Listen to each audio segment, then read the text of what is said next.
지금부터 보실 내용은 중국 어선에서 발생한 인도네시아 선원들의 끔찍한 죽음과 인권 침해 실태입니다. 이 사안을 MBC가 보도하게 된 건 이 배가 부산항으로 입항한 사이 선원들이 한국 정부 그리고 MBC에 도움을 요청했기 때문입니다. 처음에는 그들이 제공한 영상과 증거를 눈으로 보고도 믿을 수 없었고 그 실태를 파악하기도 전에 중국 배는 공해상으로 나갔습니다. 즉각 국제적인 공조 수사가 필요해 보입니다. 고은상 기자의 단독 보도입니다. 지난 3월 30일 서태평양 해상 한 중국어선 갑판 위에 붉은 천으로 감싼 관 하나가 놓였습니다. 입관된 사람은 인도네시아 선원인 24살 아리 씨. 1년 넘게 중국 어선에서 조업하다가 배 위에서 숨졌습니다. 관 주변에 둘러선 중국인 선원들은 불 붙인 향을 흔들고 술을 뿌리는 것으로 간이 장례를 치릅니다.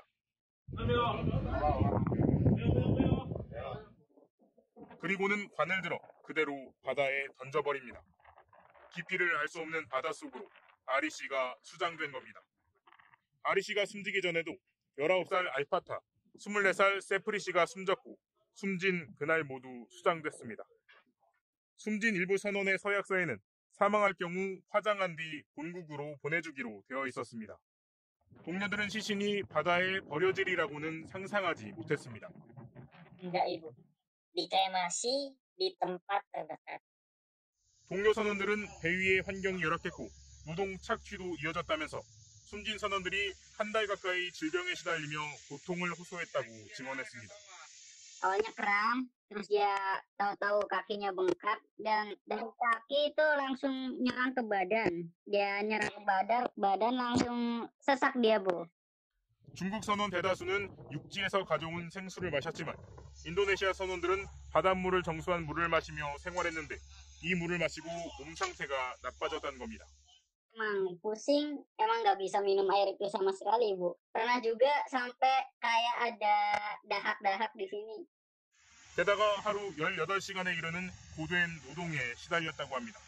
Waktu kerjanya, Bu, jadi kayak berdiri itu sekitar 30 jam dan setiap 6 jam kan makan ya. Nah, jam makan inilah yang dimanfaatkan kami hanya untuk duduk.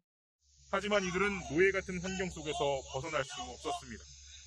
전형적인 착취와 또 바다에 묶어두는 그런 장치들이 있는 거예요. 아까 여권이 압수되는 거, 이탈 보증금을 포함한 엄청나게 높은 송출 비용, 이런 것 때문에 선원 중 5명은 바다에서 13개월 동안 일하고도 고작 $120, 우리 돈으로 14만 원을 받았습니다.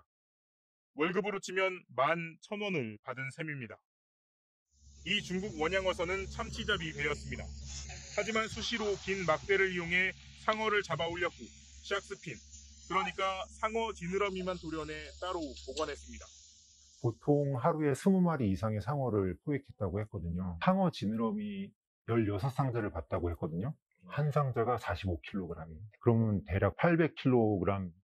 명백한 불법 조업을 들킬까봐 사망자가 생겨도 육지로 돌아가지 않고 조업을 계속했을 것으로 환경단체는 보고 있습니다.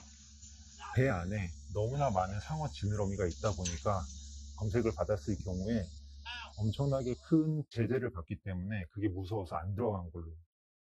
참다 못한 선원들이 다른 배로 갈아타고 지난 4월 14일 부산항에 도착했지만 열흘간 부산항 앞바다에서 기다려야 했습니다. 그런데 대기하는 동안 한 선원이 가슴 통증을 호소해 급히 부산의 한 병원으로 옮겨졌지만 지난달 27일 숨졌습니다.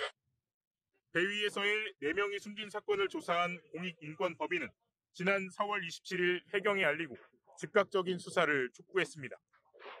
대한민국은 지난 2015년 강제노역과 성착취 등의 인신매매를 막기 위한 국제의정서를 비준했기 때문에 즉시 수사를 할 수 있었습니다.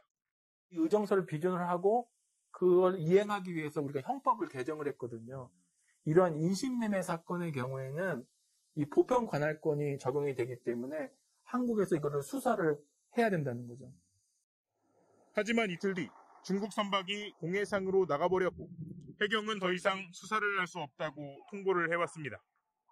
부산에 격리된 나머지 선원들은 자신들이 겪은 인권 침해를 세상에 알리고 싶다며 한국 정부의 철저한 조사를 당부하고 있습니다.